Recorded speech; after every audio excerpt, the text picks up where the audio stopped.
Kita tidak akan pernah merasakan air dari sebutan air. Kita tidak akan pernah merasakan api dari tulisan api. Kita tidak akan pernah merasakan api dari sebutan api.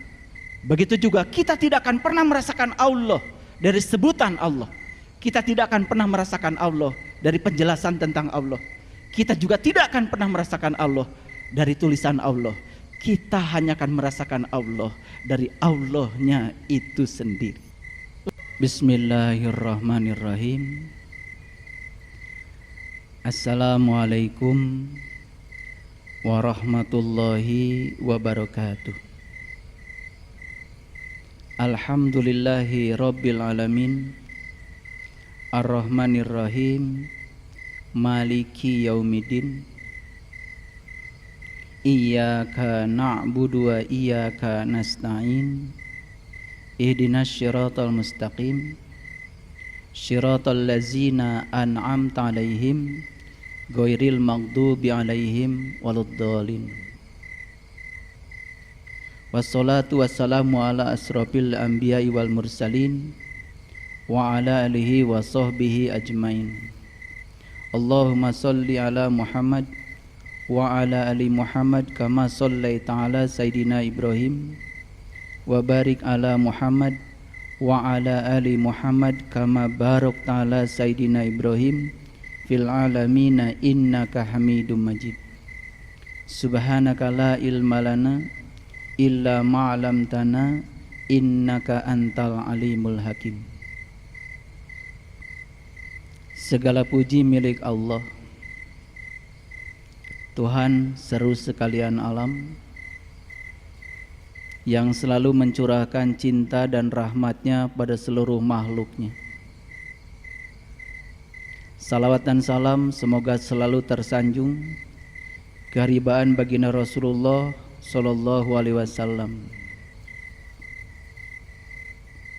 Semoga kita bisa meneladani cara beliau memerankan kehidupan di semesta ini, sekaligus meneladani cara beliau pulang dengan sempurna menuju kampung asalnya. Pertanyaan abadi manusia selalu saja, dari mana kita asal, siapa diri kita, dan setelah ini kita mau kemana. Dan pertanyaan abadi ini jarang sekali yang merenungkannya. Bahkan lebih banyak manusia yang menghabiskan seluruh waktunya di kehidupan ini hanya untuk mengumpulkan yang akan ditinggalkan. Barangkali sedikit sekali di antara mereka yang mengumpulkan sesuatu yang akan dia bawa. Alam semesta ini selalu dirusak oleh orang-orang yang pikirannya tertutup sementara mulutnya terbuka. Kedamaian dalam beragama juga demikian, selalu saja dirusak oleh orang-orang yang mata kolbunya tertutup sementara mulutnya selalu terbuka. Orang yang tertutup mata kolbunya, mulutnya terbuka, merusak kedamaian. Orang yang terbuka mata kolbunya, mulutnya tertutup juga tidak berbuat apa-apa. Sebaiknya sebelum kita membuka mulut, sebaiknya kita membuka kolbu kita, supaya apa yang kita bicarakan bukan berdasarkan apa kata orang, tapi yang kita bicarakan berdasarkan pengalaman kita sendiri. Itu sebabnya di alam semesta ini manusia cuma terbagi menjadi dua kelompok saja. Kelompok yang pertama adalah manusia yang tidak tahu. Kelompok yang kedua adalah manusia-manusia yang tahu. Saya tidak membagi manusia berdasarkan ras, warna kulit, dan agama. Tapi saya membagi manusia cuma dua saja. Pertama, manusia-manusia yang tidak tahu. Yang kedua, manusia-manusia yang tahu. Manusia yang tidak tahu juga ada dua. Yang pertama, manusia yang tidak tahu, tetapi dia tidak tahu bahwa dia tidak tahu. Biasanya sok tahu, diberitahu tidak mau tahu. Tapi kalau bicara seperti orang yang paling tahu, Pada sesungguhnya dia itu tidak tahu. Cuma dia tidak tahu bahwa dia tidak tahu. Kelompok kedua yang tidak tahu adalah orang yang dia itu tidak tahu, tapi dia tahu bahwa dia tidak tahu. Memberitahu orang yang kelompok kedua lebih mudah, karena yang kedua ini sudah sadar kalau dirinya tidak tahu. Berbeda dengan memberitahu kelompok yang pertama. Yang pertama ini belum sadar kalau dirinya tidak tahu. Bahkan di dalam kitab Ihya Ulumuddin bab pertama, bab ilmu, orang-orang yang tidak tahu tapi dia tidak tahu bahwa dia tidak tahu, bisa jadi kelompok ini bukan orang biasa.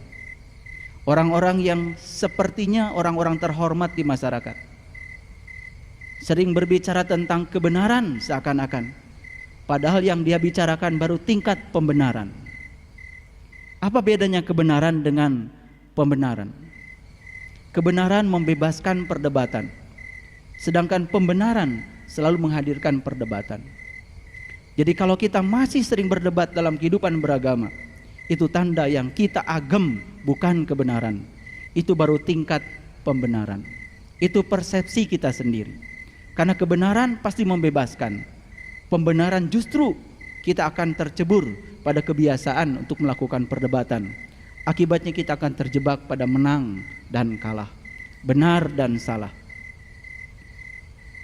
Kelompok yang kedua adalah kelompok yang tahu.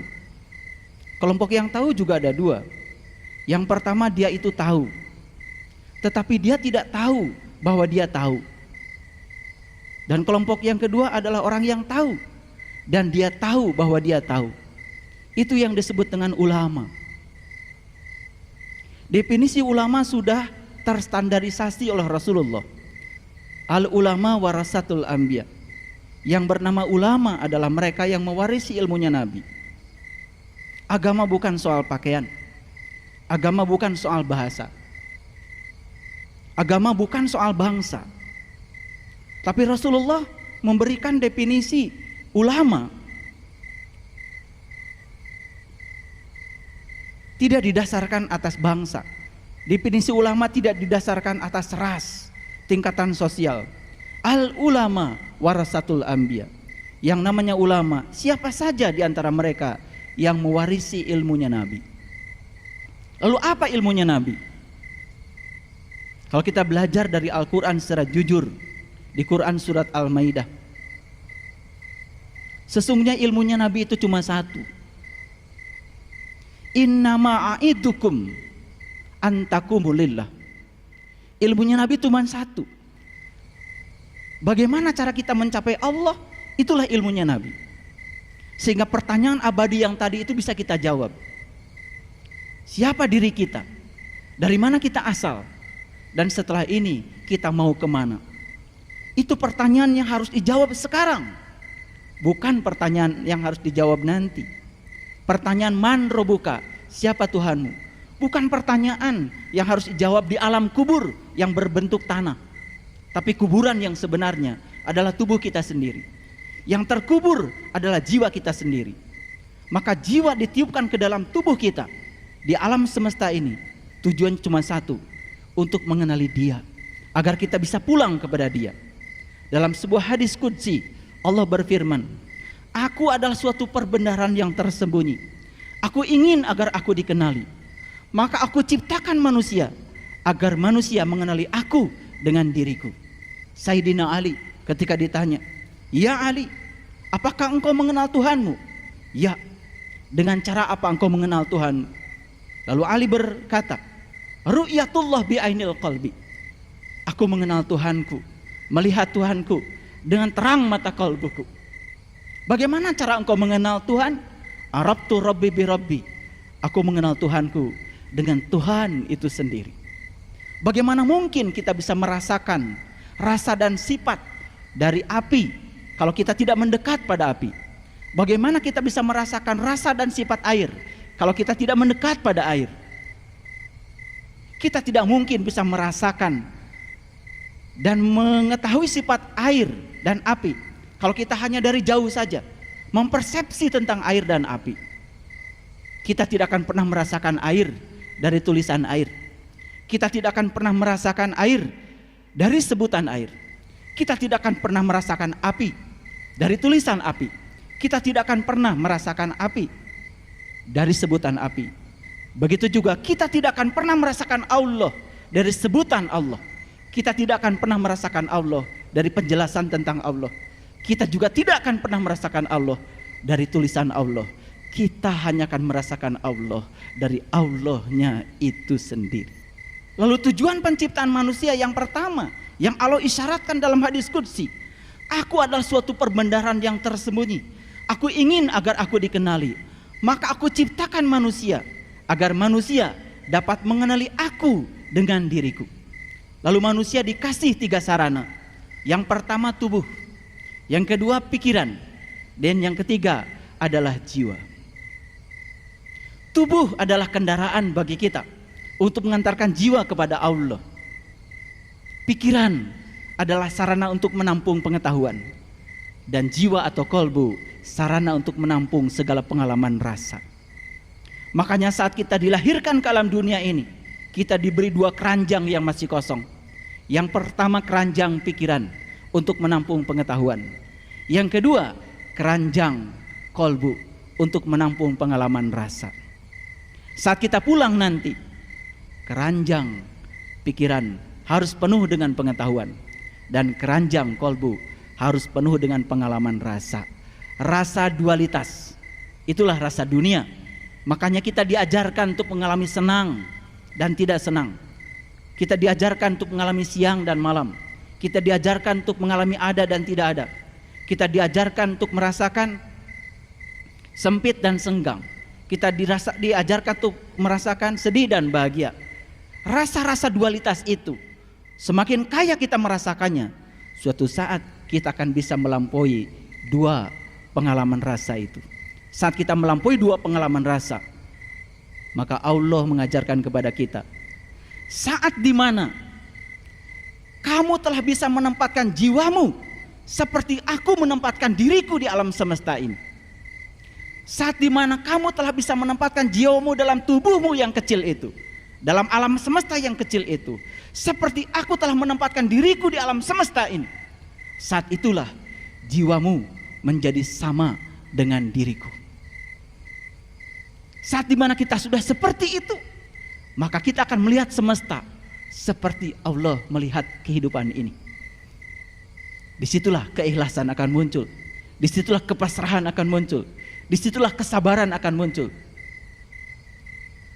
Dan itu adalah kunci untuk kebahagiaan. Makanya masalah besar manusia cuma satu. Manusia itu sering menunda kesempatan untuk melakukan kebaikan. Oleh karena itu, maka seluruh kesempatan yang Allah berikan kepada kita, mari kita gunakan untuk mendidik jiwa kita agar selaras dengan pikiran kita, dengan tubuh kita.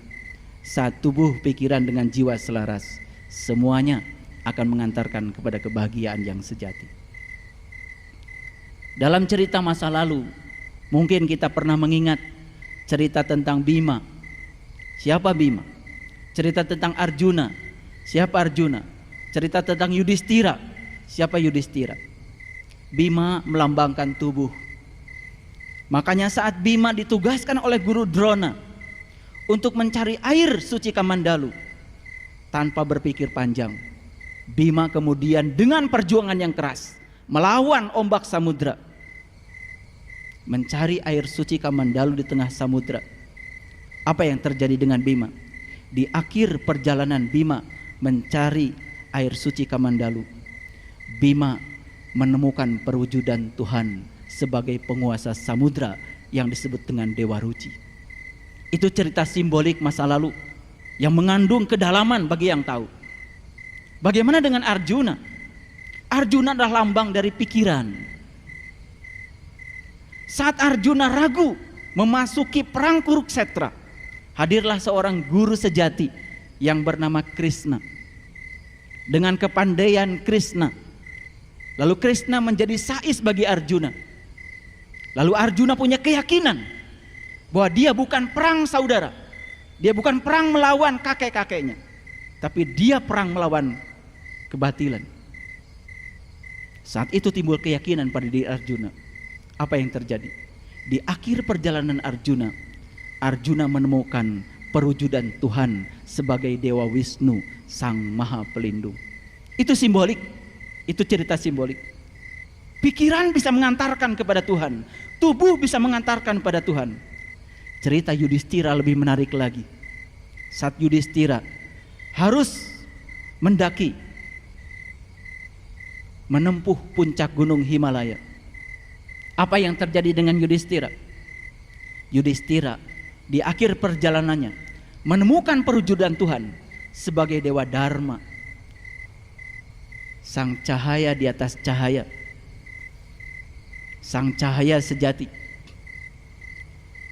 Tubuh mengantarkan pada Tuhan, pikiran mengantarkan pada Tuhan, jiwa mengantarkan pada Tuhan. Dan saat jiwa sampai kepada Tuhan, saat pikiran sampai pada Tuhan, saat tubuh sampai pada Tuhan, yang sampai pada Tuhan bukan tubuh, bukan pikiran, bukan jiwa, tapi yang sampai pada Tuhan adalah kesadaran tubuh, kesadaran pikiran, dan kesadaran jiwa. Itu sebabnya Nabi Muhammad saat Isra Mi'raj diceritakan di Quran surat An-Najm. Walaqad ra'ahu nazlatan ukhra inda sidratil muntaha indaha jannatul ma'wa id yagsha sidrati ma yagsha. An-Najm 13, 14, 15, 16. Walaqad ra'ahu nazlatan ukhra, dan sesungguhnya ia melihat itu kapan saja. Ini cerita Quran surat An-Najm. Najm itu bintang. Kalau kita melihat Quran secara utuh, nanti kita akan belajar surat Al-An'am. Di Quran surat Al-An'am ayat 74, 75, 76, seterusnya.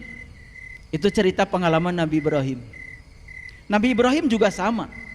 Pada saat beliau mencari diri sejatinya, yang pertama yang beliau temukan adalah bintang. Setelah itu beliau menemukan bulan. Setelah itu beliau menemukan matahari. Yang luar biasa, sesaat setelah beliau menemukan matahari, apa yang beliau katakan? Inni wajjahtu wajhiya lillati fataras samawati wal ard hanifan musliman wa ma ana minal musyrikin. Aku hadapkan wajah batinku kepada zat yang telah menciptakan langit dan bumi, dan aku pasrah pada kehendak Dia dengan kelembutan diriku, dan kini aku bukan termasuk orang-orang yang musyrik lagi. Itu deklarasi Ibrahim saat beliau mencapai puncak pencariannya, dari bintang menuju bulan, dari bulan menuju matahari. Bagi orang awam, bintang ya bintang, bulan ya bulan, matahari ya matahari. Padahal bintang, bulan, dan matahari yang diceritakan di Quran surat Al-An'am, pengalaman Nabi Ibrahim, bukan bintang yang biasa, bukan bulan yang biasa, bukan matahari yang biasa, tapi itu bintang sejati, itu bulan sejati, itu matahari sejati. Cerita tentang bintang, bulan, dan matahari berulang-ulang dialami oleh seluruh pencari kebenaran. Itu sebabnya yang pertama dilakukan oleh para nabi, para rasul sebelum mereka menyembahkan dirinya kepada Allah adalah pencarian tentang siapa Tuhanku. Nabi Muhammad tidak sholat dulu, tapi Mi'raj dulu. Mungkin kita alergi kalau cerita Mi'raj untuk nabi dan rasul yang lain, karena kita membatasi seakan-akan cerita Mi'raj hanya untuk Nabi Muhammad saja. Padahal cerita tentang Mi'raj, Isra Mi'raj, pencarian dan sampai mencapai puncaknya tujuan, dilakukan oleh semua nabi, semua rasul. Bahkan bisa jadi dilakukan oleh semua orang bijak, semua orang suci di masa lalu yang tidak bisa disebutkan namanya. Karena semua orang bijak, semua orang suci yang sudah mencapai kebenaran pasti tidak akan mau disebut-sebut namanya. Mari kita lihat ayat yang luar biasa ini. Dalam Quran surat Al-Hijr, surat yang ke-15 ayat 29, Allah berfirman, fa idza sawaituhu wa nafakhtu fihi mir ruhi faqa'u lahu sajidin. Maka ketika aku telah menyempurnakan penciptaannya dan aku tiupkan ruhku ke dalamnya, maka tunduklah kamu kepadanya dengan bersujud. Coba kalian lihat konteks ayat ini. Di mana ayat ini terjadi? Ini adalah proses awal penciptaan manusia. Makanya dalam tradisi Sunda, dalam tradisi Jawa, dalam banyak tradisi para leluhur kita, gambaran tentang perjalanan kelahiran kita sampai kita pulang digambarkan dengan utuh. Kalau dalam tradisi Jawa ada yang namanya tahap Mas Kumambang, setelah itu tahap Mijil, setelah itu tahap Sinom, tahap Kinanti, tahap Asmarandana, tahap Dandanggula, tahap Gambuh, tahap Pangkur, tahap Magatru, dan puncaknya adalah tahap Pucung, Mas Kumambang, masa mengambang. Kapan itu terjadi? Saat kita mengambang dalam air ketuban di rahim seorang ibu. Itulah yang disebut dengan Masjidil Haram secara hakikat. Makanya perjalanan kita menuju Tuhan, mencari Tuhan, minal Masjidil Haram ilal Masjidil Aqsa. Dari sejak kita di rahim seorang ibu sampai Masjidil Aqsa. Masjidil Aqsa itu bahasa Arab, artinya tempat yang jauh. Sejauh kalian mencari, di situ kalian akan menemukan yang kalian cari.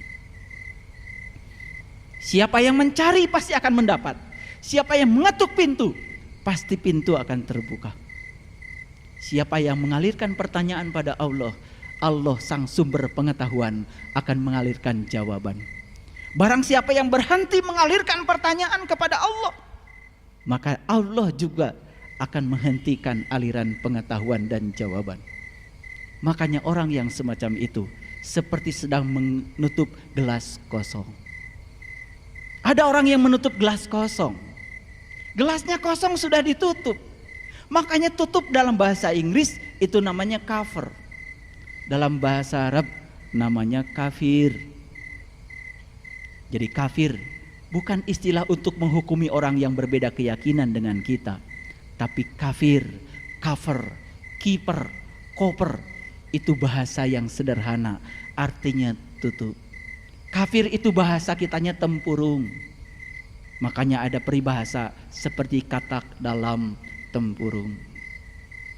Siapa katak itu? Itu cerita simbolik. Katak itu melambangkan diri kita, yang membatasi diri kita dengan yang lain, mengkotak-kotakan diri kita dari yang lain. Makanya alangkah indahnya kalau kotak sudah berubah menjadi roda, kalau kotak sudah menjadi bulat, kalau kotak sudah menjadi lingkaran. Lihat, Ka'bah itu kotak. Tapi kita tidak disuruh mengelilingi Ka'bah seperti kotak. Kita disuruh mengelilingi Ka'bah seperti lingkaran. Itu pesan simbolik yang luar biasa. Ubah olehmu kotak jadi lingkaran. Makanya banyak yang tidak sadar saat mengelilingi Ka'bah, kenapa wujudnya lingkaran? Karena lingkaran itu berasal dari satu titik, berakhir di titik yang sama.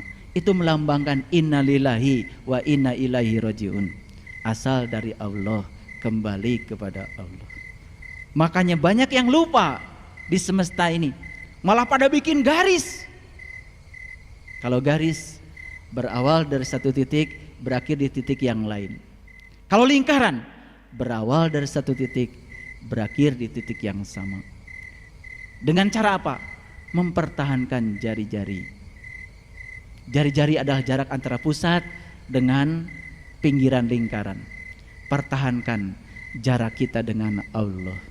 Selalu dekat dengan Dia, selalu bertawab kepadanya. Kita akan bisa mengalami innalillahi wa inna ilaihi rajiun dengan sempurna. Kalimat innalillahi wa inna ilaihi rajiun bukan untuk yang mati. Kalimat innalillah wa inna ilaihi rajiun untuk kita yang hidup supaya sadar. Innalillah, sesungguhnya kita berasal dari Allah, wa inna ilaihi rajiun, dan kita akan dikembalikan kepada apa yang kita pertuhankan.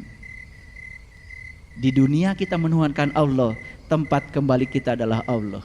Tapi kalau di dunia kita menuhankan yang selain Allah, tempat kembali kita pasti yang selain Allah. Saat mati tiba, tidak bisa pulang, maka mati dalam keadaan tidak bisa pulang, buta mata kalbunya, gentayangan, tidak bisa memenuhi ayat innalillahi wa inna ilaihi rajiun.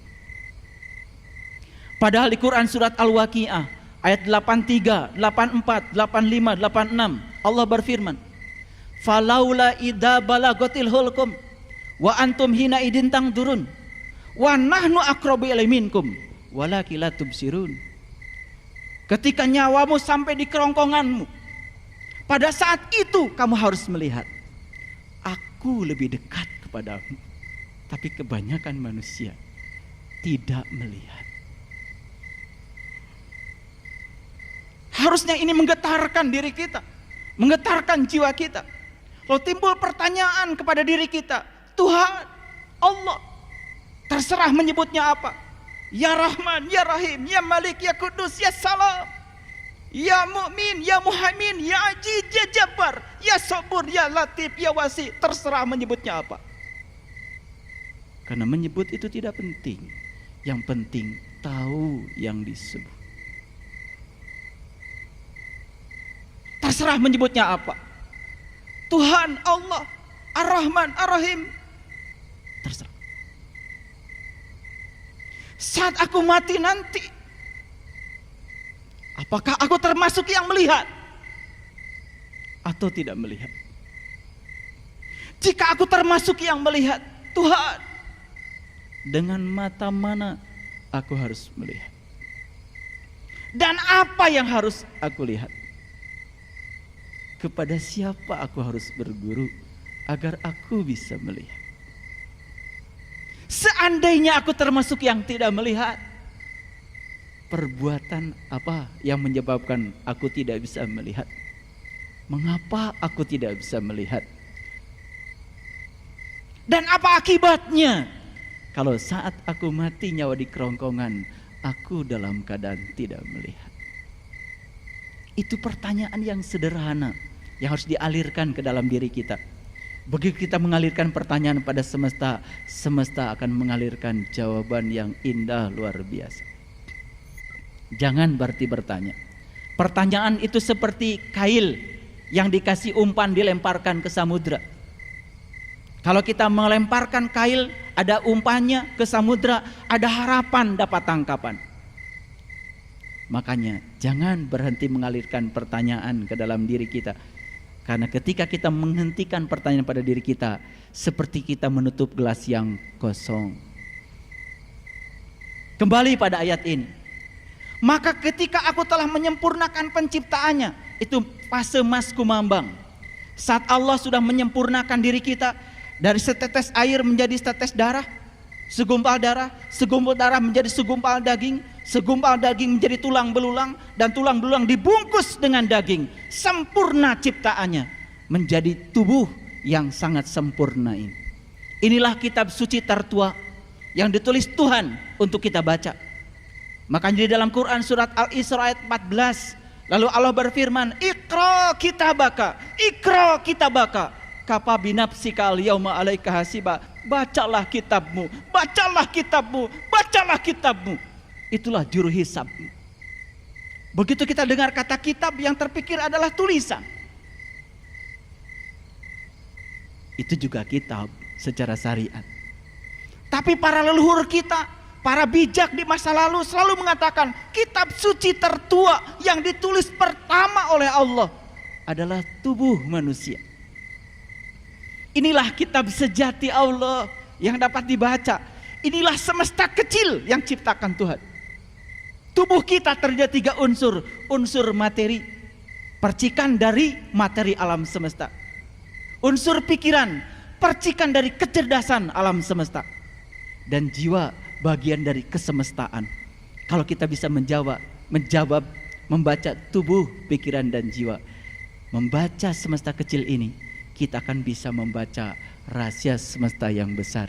Yang kenal dirinya, dia akan kenal pada Tuhan. Tapi jangan puas hanya sekedar pengetahuan. Karena apa? Keranjang pikiran penuh dengan pengetahuan, tapi keranjang kolbu miskin dengan pengalaman rasa. Rasa kebersamaan dengan Dia sang pemilik rasa. Rasa yang tanpa rasa, kita tidak akan pernah merasakan ketentraman dan kebahagiaan. Maka ketika aku telah menyempurnakan penciptanya, aku tiupkan ruhku ke dalam. Sadar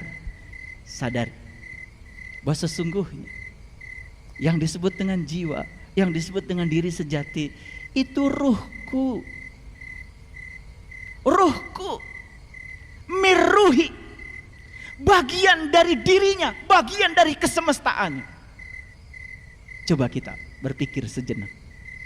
Kalau saya mengambil satu tetes air dari laut, lalu kita pisahkan, apakah sama sifat satu tetes air dengan sifat air yang satu laut?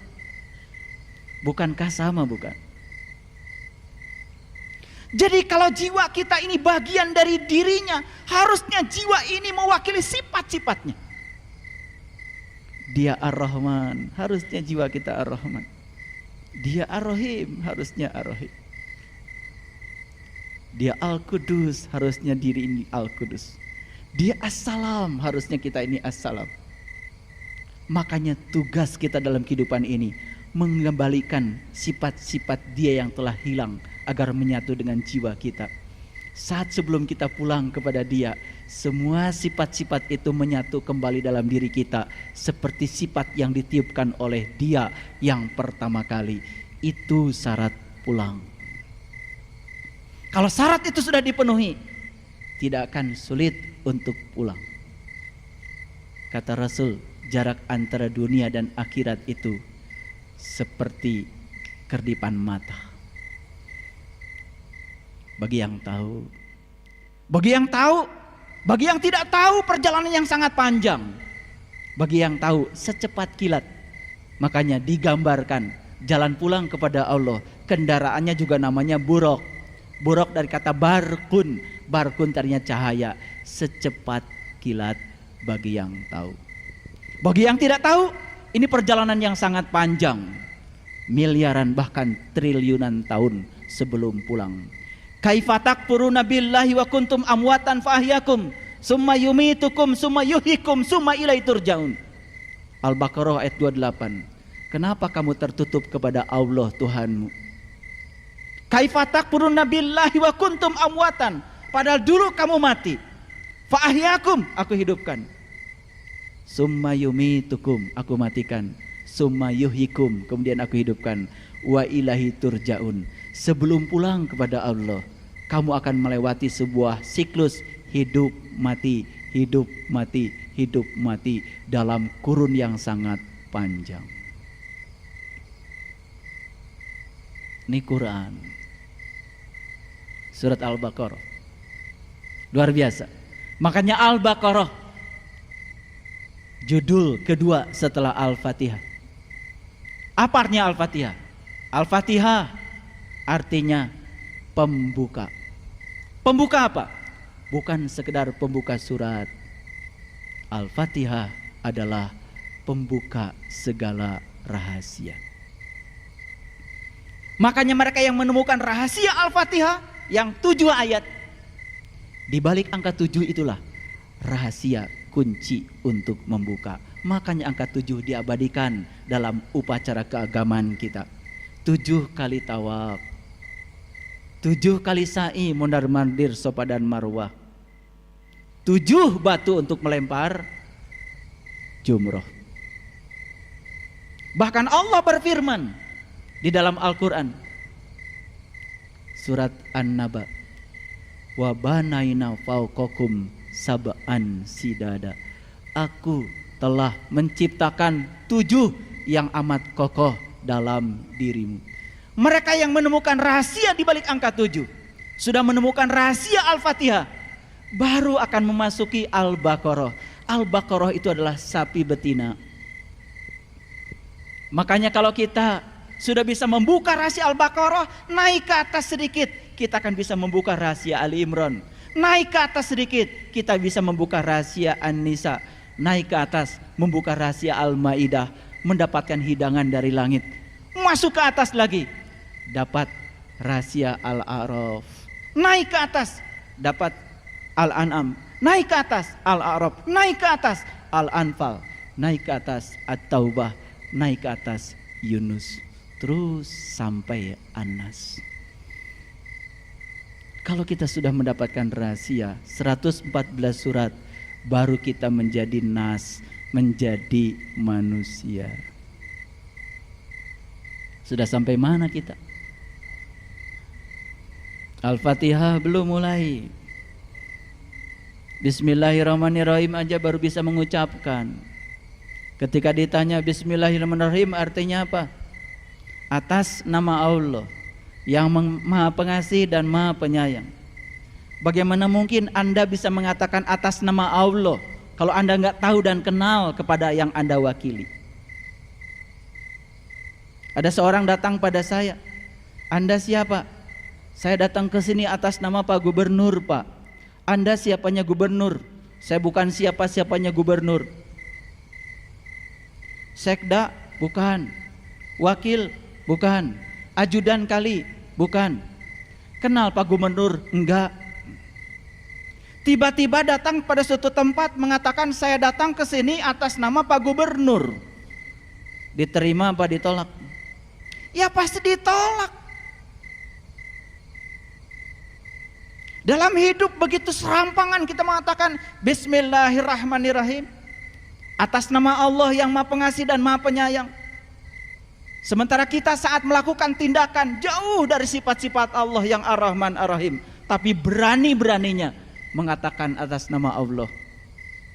Kata Allah, kamu ini siapanya aku? Kenal aku sudah tidak, tapi berani-berani mengatasnamakan aku. Bismillahnya sudah lulus belum? Baru bisa mengucapkan. Pada syarat untuk bisa mengatakan Bismillah harus kenal dong sama yang diwakili. Baru mantap mengatakan Alhamdulillah. Segala puji habis untukmu. Karena apa? Kesadaran bahwa saat kita melakukan tindakan atas nama Allah, berarti kita sadar kita sedang mewakili Allah, sedang menjadi kepanjangan tangan Allah. Kalau kita sadar kita sedang mewakili kepanjangan tangan Allah, tidak perlu minta balasan saat kita berbuat baik. Tidak perlu penghormatan dari orang saat kita berjasa. Karena yang berjasa adalah Allah. Habis segala puji untuk Allah. Alhamdulillah. 2 kalimat itu saja kalau kita masuk ke dalam sudah sangat dalam. Kita belum kaji Al-Fatihah nih. Ini baru permukaannya saja, baru judul-judulnya. Al-Fatihah itu pembuka. Makanya temukan rahasia Al-Fatihah di balik 7 ayat. Temukan rahasia di balik angka 7. Banyak Kak yang berputar di Ka'bah 7 putaran gak sadar kenapa 7 putaran.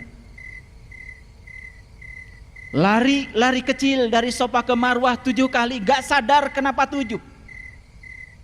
Nginap di Musdalifah, di Masy'aril Haram mengumpulkan 7 batu untuk dilempar di Mina. Gak sadar kenapa 7 batu. Untuk apa melempar pakai batu dan apa yang harus dilempar.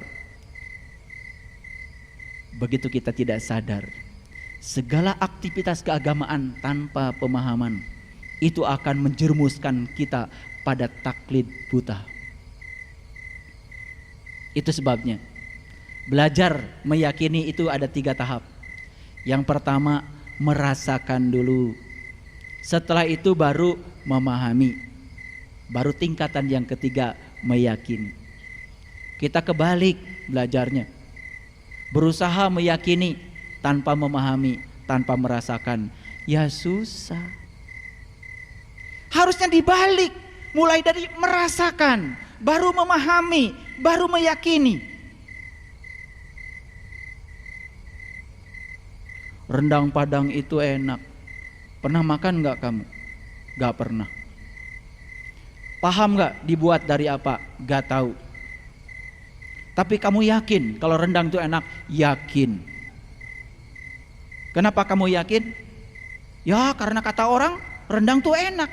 Keyakinan yang seperti ini tidak layak dipertahankan. Tapi kalau saya tanya, Kamu yakin rendang Padang itu enak? Yakin. Kenapa? Tiap hari makan rendang. Kamu tahu rendang itu dia buat dari apa? Oh tahu. Cara memasaknya seperti ini. Bahkan bisa menjelaskan secara detail. Lalu keyakinan yang dibangun oleh pemahaman dan pengalaman, itulah keyakinan yang sempurna. Itu sebabnya Nabi Muhammad bersabda, malam yazuk lam ya'rif. Yang tidak mengalami tidak akan pernah bisa memahami. Ada orang yang menjelaskan Tuhan. Kalau Tuhan masih dijelaskan, yang dijelaskan pasti bukan Tuhan. Itu persepsi tentang Tuhan. Ada orang yang menjelaskan air, yang dijelaskan itu bukan air, itu penjelasan tentang air. Ada orang menjelaskan udara, yang dijelaskan bukan udara, itu persepsi dia tentang udara.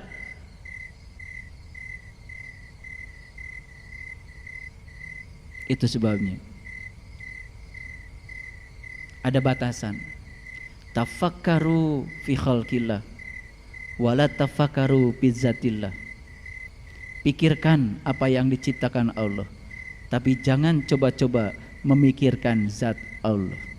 Karena tidak bisa dipikirkan, tidak bisa diterangkan, berarti zatnya hanya bisa dialami dan dirasakan, bebas dari segala analisis intelektual. Itu yang disebut dengan pengalaman spiritual. Ini yang akan membuka rahasia segala rahasia. Ini akan membuka segala kemandegan pemahaman kita dalam spiritual. Baik, kita lanjutkan. Kembali masih pada ayat ini. Maka ketika aku telah menyempurnakan penciptaannya, aku tiupkan ruhku ke dalamnya. Maka tunduklah kamu kepadanya dengan bersujud. Tugas kita, sujudkan tubuh kita, sujudkan pikiran kita pada ruhku, pada diri sejati kita sendiri, bagian dari diri kesemestaan yang Allah titipkan dalam diri kita. Itu yang sering disebut jiwa, yang disebut dengan ruh, dan itu yang pertama harus kita kenali. Bagaimana caranya? Tentu saja sangat mudah kalau kita bisa berguru kepada yang tahu. Sangat sulit kalau berguru kepada yang tidak tahu. Belajar berenang sama orang yang tidak bisa berenang, kita hanya akan dijelaskan cara berenang di kelas. Tapi belajar berenang sama ahli renang, langsung kita diceburkan ke kolam, dibimbing untuk bisa berenang. Nah, kebanyakan kita puas baca buku renang. Ada banjir repot. Puas baca buku tentang renang, tetapi ada tsunami repot. Karena apa? Tidak punya keterampilan berenang, baru punya informasi cara berenang. Itu sebabnya dalam dimensi belajar ada 4 hal. Yang pertama, learning to know, belajar tahu. Yang kedua, learning to do, belajar untuk melakukan, merasakan. Yang ketiga, learning to be, apa yang kita lakukan, yang kita rasakan jadi pengalaman. Itu yang membentuk diri kita menjadi siapa. Disitulah kesadaran muncul. Dan yang ketiga adalah learning to live together. Puncaknya belajar, kita menjadi orang yang dirasakan ada oleh orang lain. Makanya mengukur kehidupan sangat mudah. Apakah kita berhasil dalam hidup atau tidak? Jangan diukur dengan berapa rakaat salat kita, berapa kali kita umroh dalam setahun, berapa kali sudah haji seumur hidup, berapa rakaat tahajud kita setiap malam, berapa banyak sumbangan kita yang sudah kita keluarkan untuk membantu masjid. Jangan diukur dengan itu keberhasilan hidup. Cara mengukur keberhasilan hidup sederhana. Tanya orang-orang, apakah kedatangan saya disyukuri atau disesali? Apakah kepergian saya disyukuri atau disesali? Kalau kedatangan kita dalam sebuah majelis disyukuri, itu tanda kita bermanfaat di situ. Tapi kalau kedatangan kita disesali banyak orang, sebuah pertanyaan besar. Kalau kepergian kita disyukuri, di situ pertanyaan besar. Tapi kalau kepergian kita disesali banyak orang, itu tanda bahwa kita sudah berhasil. Ibnu Atha dalam kitab Al-Hikam menyatakan, kalau kalian ingin tahu salat kalian diterima atau tidak oleh Allah, tidak usah tanya Allah, tanya saja pada dirimu sendiri. Perilaku apa yang sudah berubah setelah salat? Kesadaran mana yang sudah meningkat ketika sudah salat?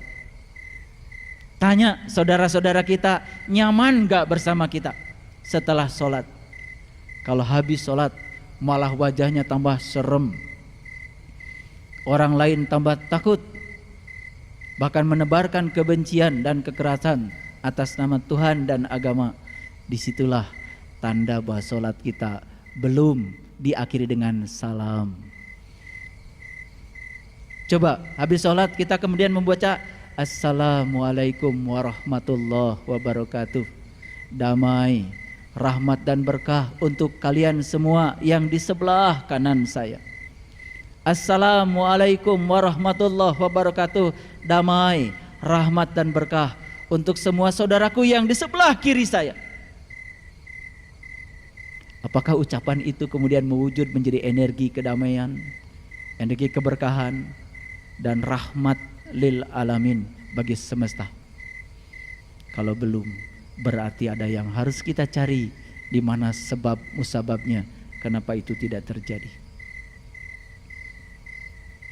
Maka tugas kita menurut ayat ini, tundukkan tubuh dan pikiran ini pada ruhku. Ruhku itu selalu berbicara, ucapannya sangat keras mengalir dalam diri kita, tetapi ucapan ruhku sering kita abaikan. Tunduk dan sujud yang dimaksud di ayat ini bukan tunduk dan sujud secara fisik, tetapi apa? Ikhlaskan bahwa sesungguhnya tubuh dan pikiran ini harus mengikuti kehendak sang jiwa yang ada di dalam diri. Makanya tubuh dan pikiran seperti kendaraan dan supir.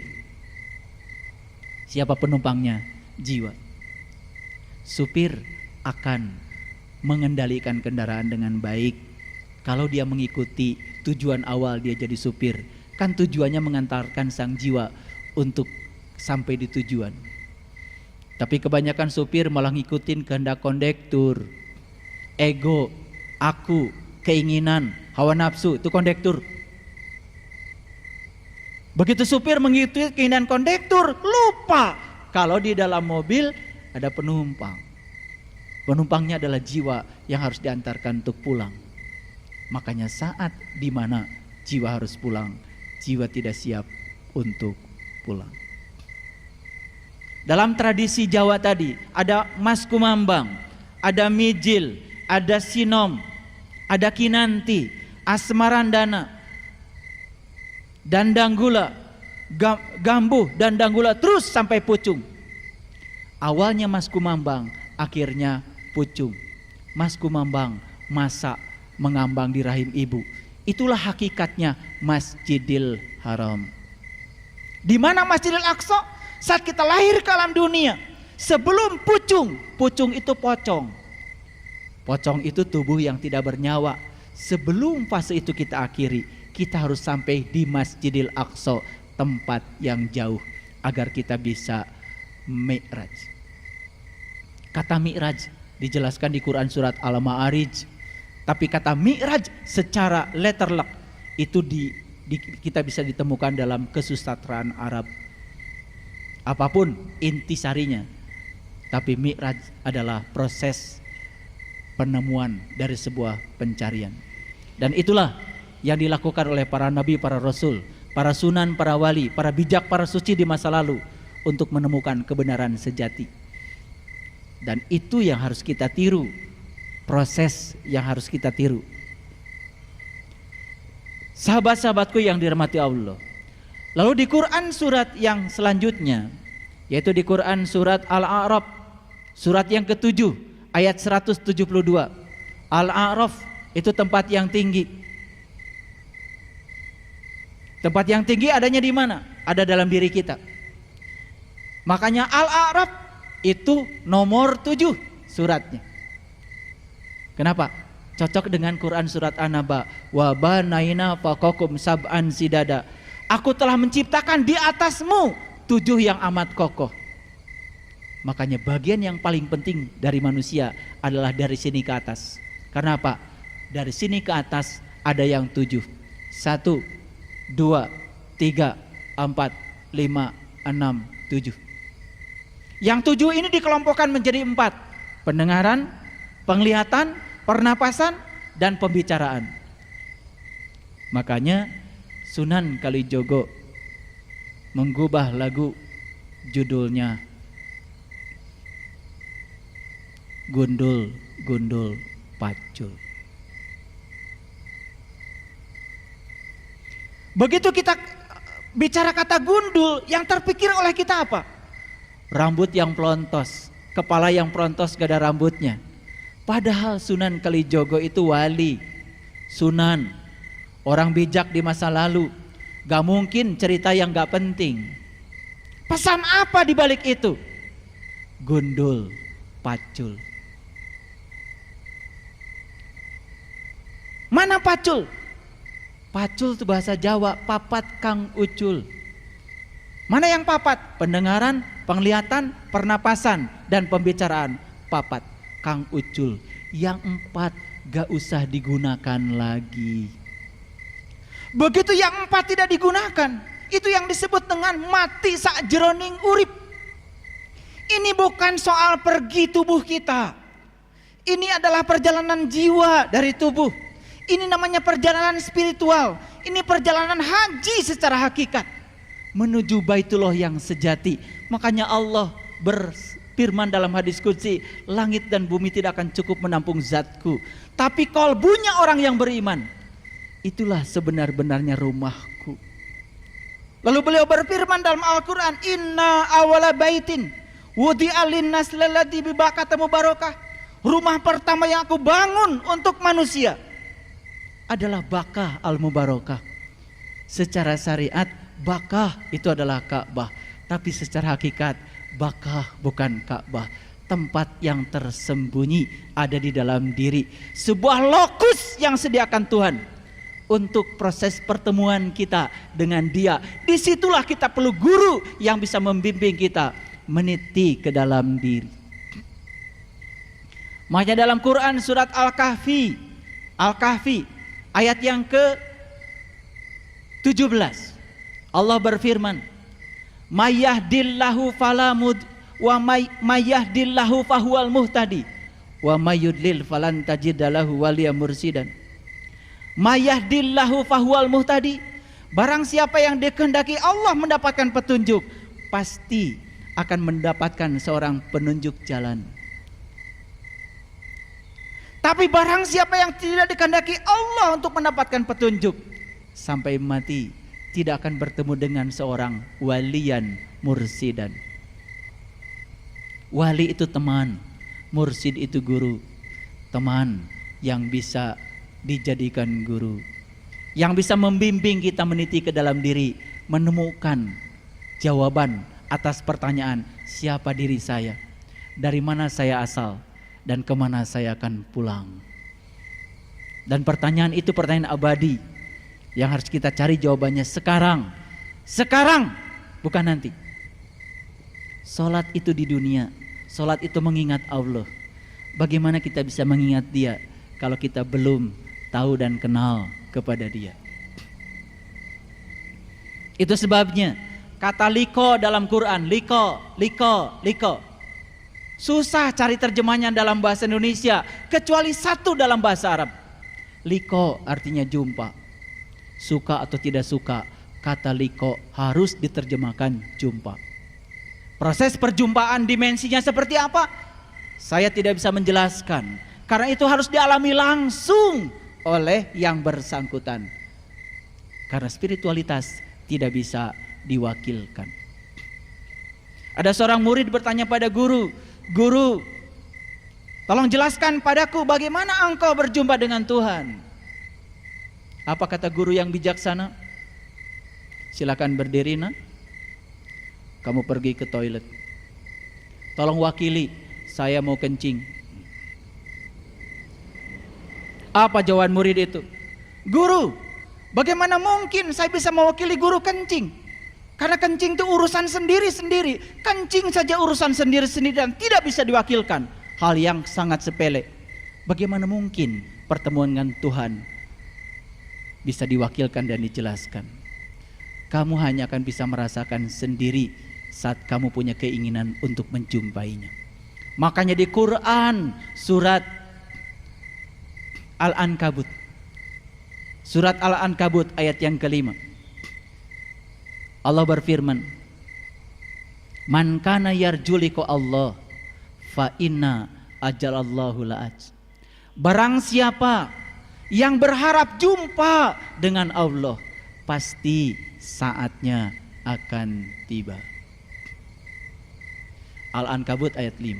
Boleh nanti dibuka. Man kana yarju liqa Allah fa inna ajalallahu la'aj. Barang siapa yang berharap jumpa dengan Allah, pasti saatnya akan tiba. Syaratnya cuma satu, berharap. Berharap. Tetapi di Quran surat Yunus ayat 7 dan 8 ada ayat yang cerita kebalikannya. Innal ladzina la yarju liqa'ana waradu bil hayati dunya wajma'annu biha walladzina hum an ayatina ghafilun ulaika ma'wahumun nar bima kanu yaksibun. Innal ladzina la yarju liqa'ana, dan orang-orang yang tidak berharap jumpa denganku, kata Allah. Waradu bil hayati dunya, terlalu sibuk ngurusi dunia. Wajma'annu biha, bahkan dunia sudah menenteramkan dia, sudah sampai di zona nyaman dengan dunianya. Walladzina hum an ayatina ghafilun, dan orang-orang itu cenderung melalaikan tanda-tandaku. Ulaika ma'wahumun nar bima kanu yaksibun, pasti sengsara disebabkan apa yang dia perbuat.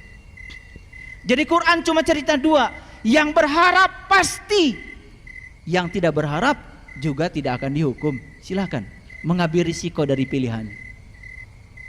Makanya di dalam Quran surat Al-Baqarah ayat 45, 46 dan seterusnya, Allah berfirman, wasta'inu bisabri wassalah wa innaha lakabiratun illa alal khasiin. Minta tolonglah kepada Allah dengan sabar dan salat,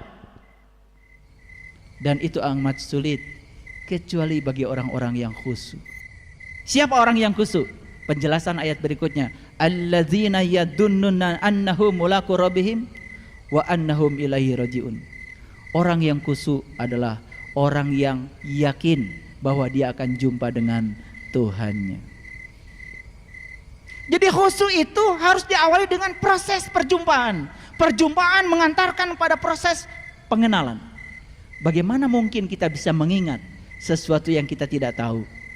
Kita hanya bisa mengingat sesuatu yang kita tahu. Makanya kita lihat cerita Nabi Musa mencari Tuhan. Itu diceritakan di banyak surat. Dan yang paling dominan itu di Quran surat Toha. Jadi kalau kita cerita dari surat Toha dari ayat 1, 2, 3 terus sampai pada puncaknya surat Toha ayat yang ke-14.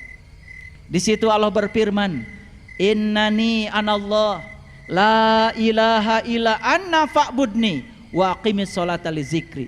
Sesungguhnya aku adalah Allah, tiada Tuhan selain aku. Sembahlah aku dan dirikanlah solat untuk mengingatku. Sembahlah aku, dirikanlah solat untuk mengingatku. Jadi kita baru dikatakan telah menyembah aku kalau selama solat yang kita ingat adalah Dia. Apa yang kita ingat ketika solat? Apa yang kita ingat ketika solat? Apa yang kita ingat ketika solat? Bahkan yang tidak ingat ketika tidak sedang sholat, mendadak ingat ketika sholat. Nyari penitik ketika enggak sholat sulit. Tapi begitu Allahu Akbar, pikiran mulai jalan. Oh, penitik tadi dipinjam tetangga, sudah dikembalikan sama anak yang paling besar, dipinjam sama anak yang paling kecil, sudah disampaikan pada ibu, ibu kemudian taruh di leher mukena. Begitu salam, assalamualaikum, assalamualaikum, penitik ketemu. Perjalanan pikiran mencari penitik ketika sholat luar biasa. Padahal ketika tidak sholat luar biasa susahnya. Yang tidak kita ingat ketika tidak sedang sholat, mendadak ingat ketika sholat. Siapa yang disembah? Bukankah kita sedang menyembah penitik? Fa'budni wa aqimis sholata li zikri. Sembahlah aku, dirikanlah sholat untuk mengingatku, kata Allah. Makanya coba lihat, itu surat Toha ayat 14. Itu surat Toha ayat 14 itu cerita siapa? Jujur. Menyampaikan kejujuran membuat orang menangis lebih baik daripada menyampaikan dusta membuat orang lain tersenyum.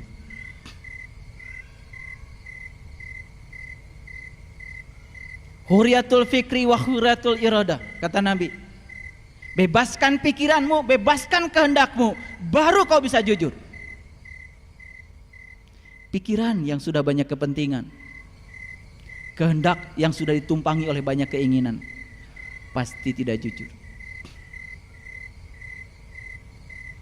Menyampaikan kejujuran terkadang membuat orang lain menangis, tapi itu lebih baik daripada menyampaikan dusta membuat orang lain tersenyum.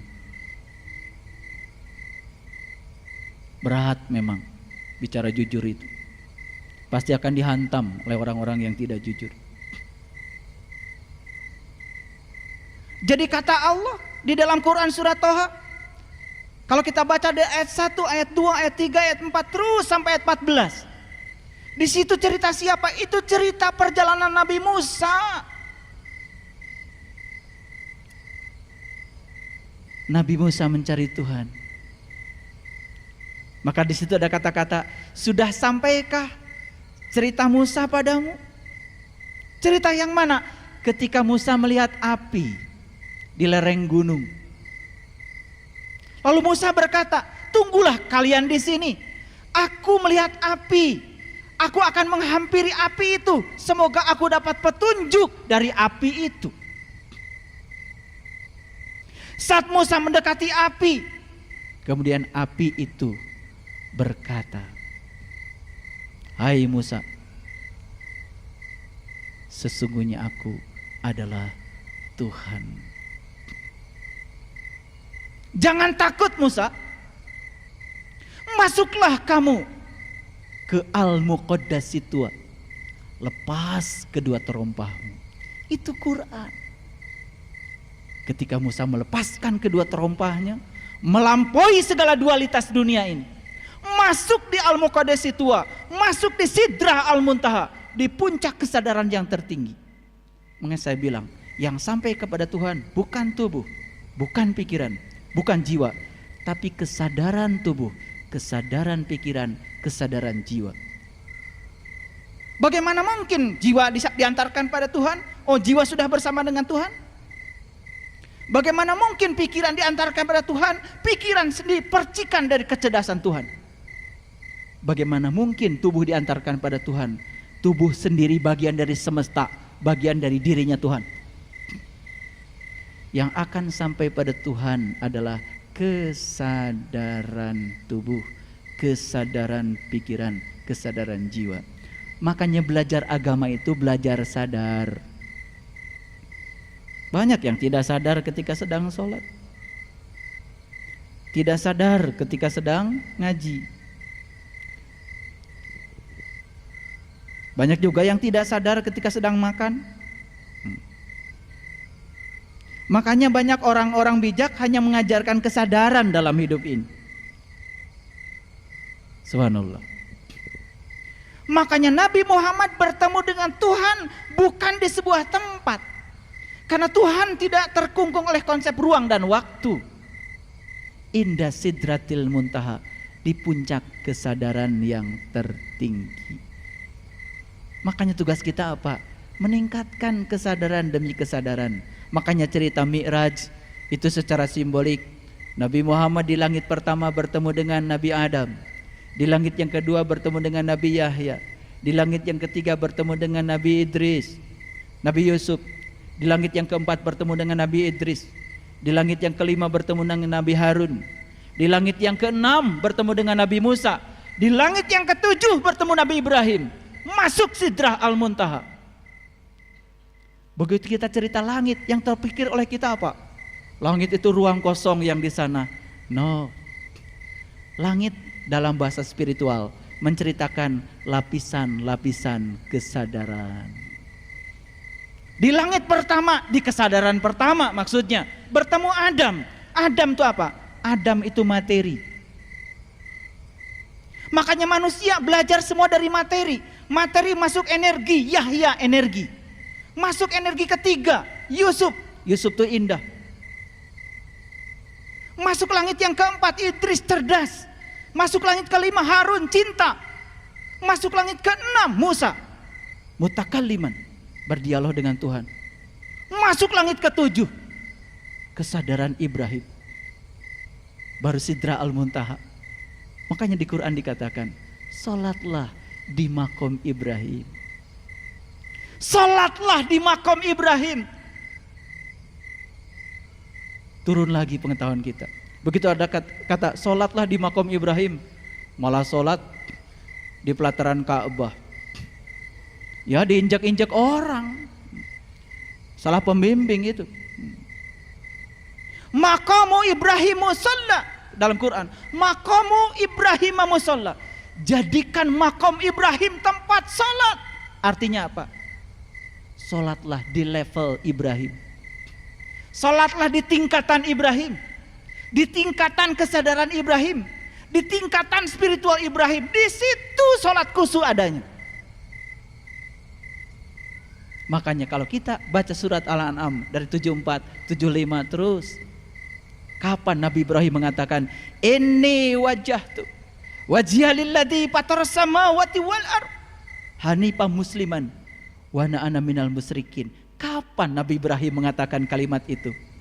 Tepat setelah beliau melakukan sebuah proses perjalanan ke dalam, bertemu bintang, bertemu bulan, bertemu matahari. Begitu melihat matahari, itu yang terucap, inni wajah. Kalian pada sholat suka baca kalimat itu? Enak aja. Baru boleh baca kalimat itu kalau sudah mengalami pengalaman Ibrahim. Baru maqamu Ibrahim musalla. Makanya kita itu latah, gak ngalamin tapi ngomong. Gak pernah ke Singapura, cerita Singapura, luar biasa. Padahal baru baca buku tentang Singapura. Baru baca kitab sedikit, besok sudah ceramah. Baru baca satu ayat, besok sudah jadi kiai. Makanya agama menjadi rusak oleh siapa? Oleh orang-orang yang mulutnya terbuka tapi mata kalbunya masih tertutup. Lalu yang diceritakan apa? Yang diceritakan itu adalah zon, persepsi, persangkaan. Kita lihat di dalam Quran begitu jelas Allah berfirman seperti ini.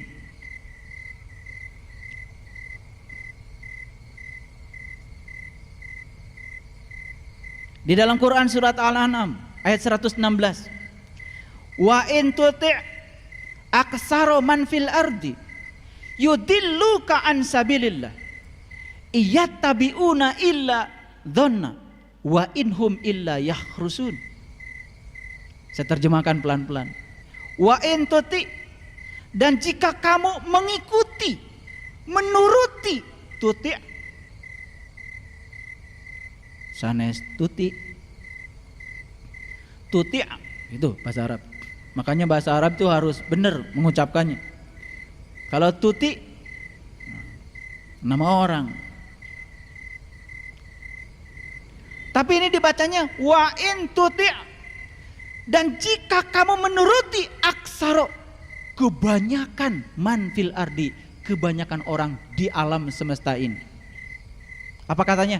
Yudilluka an sabilillah, niscaya mereka akan menyesatkan kamu dari jalan Allah.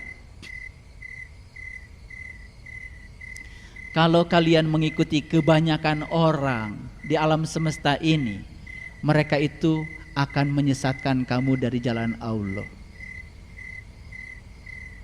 Kalau gitu ngikutin yang banyak atau yang sedikit? Yang banyak aja menyesatkan, apalagi yang sedikit.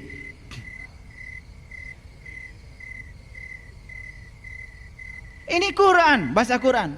Jika kamu mengikuti kebanyakan orang di alam semesta ini, niscaya mereka akan menyesatkan kamu dari jalan Allah. Lalu ayat berikutnya, iyattabi'una illa dhann, karena mereka tiada lain hanya mengikuti dhon, persangkaan. Wa inhum illa yakhrusun, dan mereka tidak lain hanya berdusta. Ngomong Allah nggak tahu Allah, ngomong surga nggak tahu surga, ngomong neraka nggak tahu neraka, ngomong akhirat nggak tahu akhirat, semua dikira-kira. Itu namanya ilmu kirata, dikira-kira yang tidak nyata. Itu bahasa Qur'annya dzon. Mohon maaf ya, kan dari dulu kita belajar sesuatu gimana kata kebanyakan orang. Betul nggak? Kalau ditanya apa sih iman itu, jawabannya iman kan percaya. Coba kumpulkan 100 orang di riset, ditanya iman itu apa, pasti jawabnya sama, iman itu percaya. Padahal kata Nabi, al iman tasdikun bil qalbi wa ikrarun bil lisan wal amalun bil arkan. Iman itu pembenaran oleh kolbu, baru diikrarkan dengan lisan, baru nyata menjadi tindakan. Iman dimulai dengan kolbu. Sekarang tanya lagi, apa itu kolbu? Kata Allah dalam hadis qudsi, langit dan bumi tidak akan cukup menampung zatku, tapi kolbunya orang yang beriman, itulah sebenar-benarnya rumahku. Jadi kalau iman yang sebenarnya mulai dari kolbu. Makanya karena kolbu itu baitullah, berarti kita tugas pertama ingin jadi orang yang beriman, meniti ke dalam kolbu. Baitullah itu bahasa Arab, artinya rumah Allah. Setiap rumah ada pintunya, setiap pintu ada kuncinya. Makanya ditugaskan para rasul, ditugaskan para nabi untuk menebarkan kunci, untuk membuka pintu kolbu. Kolbunya ada pada diri setiap orang. Kalau kita sudah tahu kuncinya, maka kita bisa membuka segala loker yang di dalamnya berisi rahasia tentang hidup kita. Dan ketika kita menemukan jawaban atas semua rahasia tentang hidup, tidak ada lagi musibah dalam hidup. Hidup menjadi serangkaian berkah yang luar biasa. Makanya yang datang dalam hidup selalu dua, yang satu berkah, yang satu musibah. Ada orang dapat berkah bahagia, biasa. Ada orang dapat musibah sedih, itu juga biasa. Tapi ada orang yang dapat musibah, dia ubah menjadi berkah, itu yang luar biasa. Pilih mana? Pilih berkah, pilih musibah? Kan yang luar biasa tadi, yang dapat berkah, bahagia, itu biasa. Yang dapat musibah, sedih, itu biasa. Sama biasanya. Yang luar biasa siapa? Yang luar biasa tuh yang dapat musibah diubah menjadi berkah. Pilih mana? Mau jadi orang biasa atau luar biasa? Bingung ya? Bingung nggak? Supaya nggak bingung, jawabannya gini. Yang berkah tingkatkan dengan pemahaman menjadi tambah berkah. Yang musibah ubah menjadi berkah dengan kecerdasan dan pengetahuan. Disitulah perlunya ngaji diri. Ngaji diri itu mahal. Kalau ngaji Quran, ngaji biasa gampang. Tapi ngaji diri ke dalam diri, menemukan hakikat kehidupan itu yang mahal. Karena pelakunya kita sendiri. Mau jadi orang luar biasa? Yang berkah ubah menjadi tambah berkah. Yang musibah ubah menjadi berkah. Kapan itu terjadi? Seandainya kita sudah bisa menempatkan jiwa dalam diri kita seperti Tuhan menempatkan dirinya di semesta. Kenapa? Tuhan menempatkan dirinya di semesta, melihat setiap peristiwa dengan segala sudut pandang, karena Dia Maha Tahu. Karena Dia Maha Tahu, melihat segala sesuatu dari segala sudut pandang. Apa yang terjadi? Begitu segala sesuatu dilihat dari segala sisi, maka Tuhan yang Maha berbicara mengubah diri menjadi Tuhan yang Maha diam. Tuhan yang Maha berbicara dengan pengetahuannya yang luar biasa mengubah diri menjadi Tuhan yang Maha diam. Dalam diam beliau memahami semuanya. Biarkan semua hamba-hambaku berproses dalam ruang dan waktunya masing-masing. Tidak ada hambaku yang salah, tidak ada hambaku yang benar. Semua sedang berproses dalam ruang dan waktunya. Dan pada saatnya hamba-hambaku pasti pulang kepadaku. Tanpa justifikasi, tanpa penilaian, Tuhan menerima semua dengan penuh cinta dan kasih. Sudah begitu kita. Orang lain ngomong salah, langsung reaktif. Orang lain benar pun langsung reaktif disalahkan. Kerja kita cuma menilai benar salah, benar salah. Padahal lagi sholat yang dibaca Maliki Yaumiddin. Hanya Engkau yang berhak menghukum, hanya Engkau yang berhak menilai, hanya Engkau yang berhak menghakimi. Tapi kita sering mencuri haknya Tuhan. Merasa yang paling benar, merasa yang paling hebat, lalu menyatakan orang lain salah. Itulah kebiasaan buruk kita. Belum lembut, belum lembut. Baik, lihat lagi ayat ini. Menurut ayat ini apa pesannya?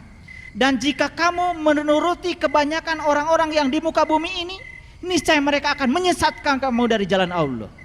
Mereka tidak lain hanyalah mengikuti persangkaan mereka. Mereka tidak lain hanya berdusta. Banyakkah yang berdusta? Banyakkah yang meyakini sesuatu hanya dengan persepsi dan persangkaan? Tidak mengalami tapi cerita. Tidak mengalami Allah tapi cerita Allah. Banyak.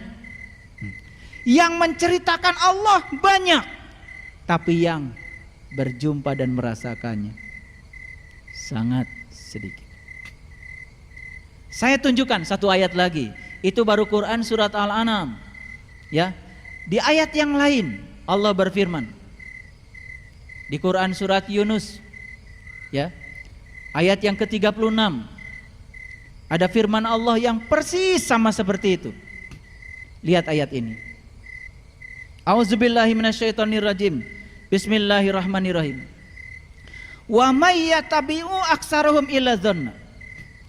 Dan kebanyakan mereka mengikuti sesuatu kecuali dengan persangkaan saja.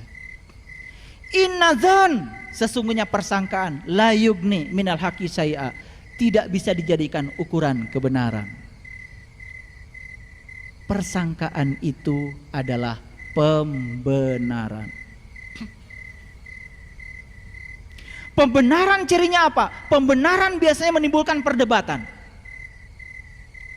Sesuatu yang dialami sendiri itu adalah kebenaran. Makanya gunakan pacul supaya kita tidak gundul. Makanya gundul, gundul, pacul. Yang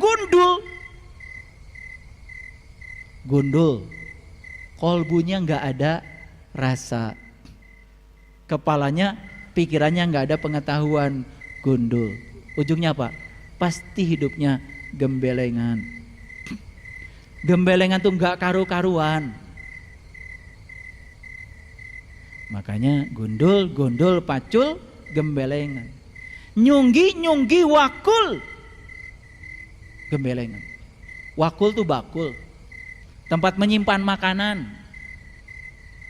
Makanan tuh apa? Lambang dari amanah. Orang yang seperti itu, yang gundul, iman gak ada, ilmu gak ada, pikiran kosong dengan pengetahuan, kolbu kosong dengan pengalaman rasa, saat dititipi amanah pasti gembelengan. Wakul ngelimpang, bakulnya pasti akan terbalik, akibatnya jadi berantakan. Dunianya berantakan, akhiratnya berantakan, hidupnya berantakan. Berasal dari mana hidup yang berantakan? Pikiran yang berantakan. Karena apa? Pikiran menampung pengetahuan. Pengetahuan yang baik akan menghasilkan persepsi yang baik. Persepsi yang baik akan menimbulkan sikap yang baik. Sikap yang baik akan menghasilkan tindakan yang baik. Tindakan yang baik pasti akan menimbulkan kebaikan. Itu sebabnya para bijak di masa lalu menyatakan, perenungan harus menghasilkan doa. Doa harus menghasilkan iman. Iman harus menghasilkan cinta. Cinta harus menghasilkan pelayanan. Pelayanan akan berujung kedamaian. Jadi kalau kita menyatakan diri sebagai orang yang beriman, tetapi tidak membuat diri kita damai, tanda belum iman. Kalau diri kita menyatakan orang beriman, tetapi orang di sekitar kita tidak merasa damai, itu tanda kita belum iman. Itu sebabnya tanda orang yang beriman yang diceritakan oleh Nabi Muhammad Rasulullah SAW, hampir tidak ada cerita iman yang diindikatori dengan ritual ibadah. Tidaklah termasuk orang yang beriman jika dia tidur nyenyak sementara tetangganya tidak bisa tidur karena kelaparan. Iman dicirikan oleh Rasulullah dalam bahasa kepedulian, dalam bahasa pelayanan, dalam bahasa cinta kasih dan perhatian.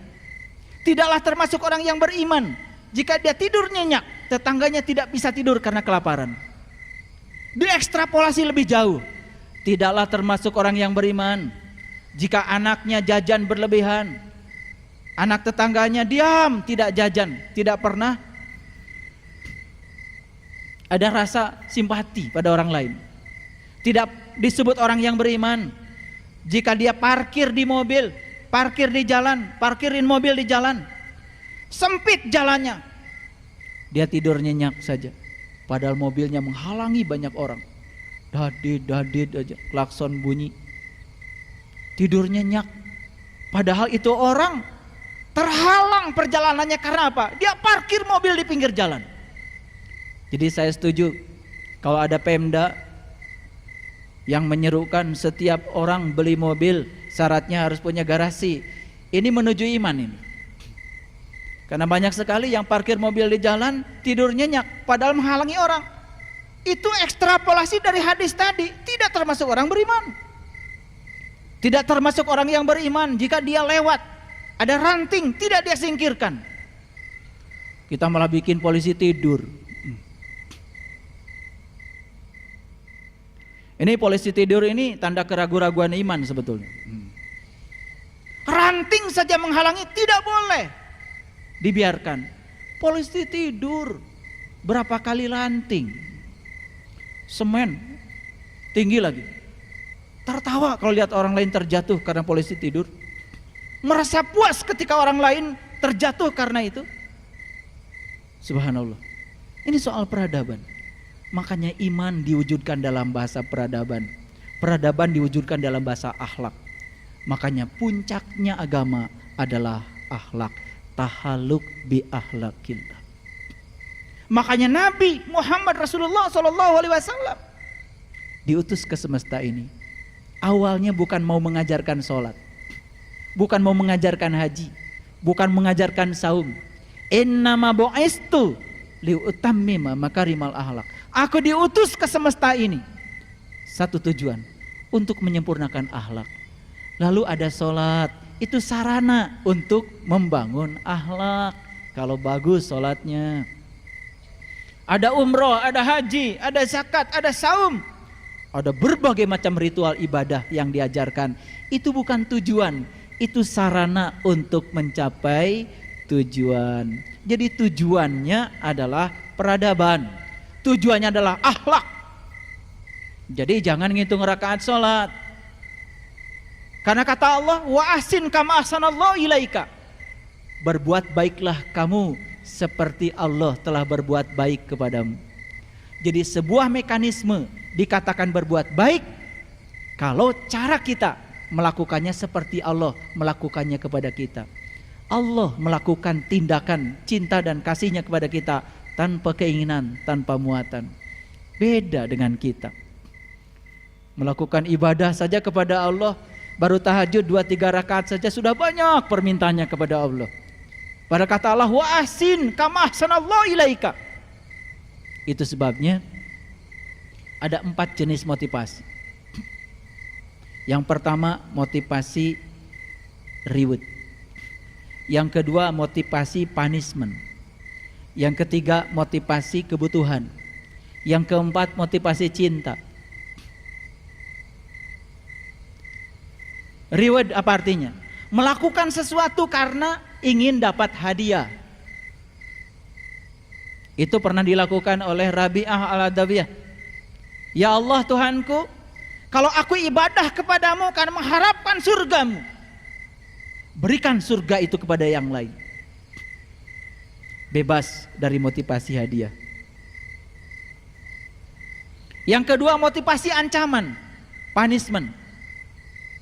Ini motivasi yang paling rendah. Melakukan sesuatu, mau melakukan sesuatu karena ada ancaman, takut neraka. Ini dilakukan oleh Rabi'ah al-Adawiyah. Tuhan Allah, seandainya aku ibadah kepadamu karena takut nerakamu, masukkan aku ke dalam nerakamu, bengkakkan tubuhku, biar yang lain tidak usah masuk di nerakamu, cukup aku saja.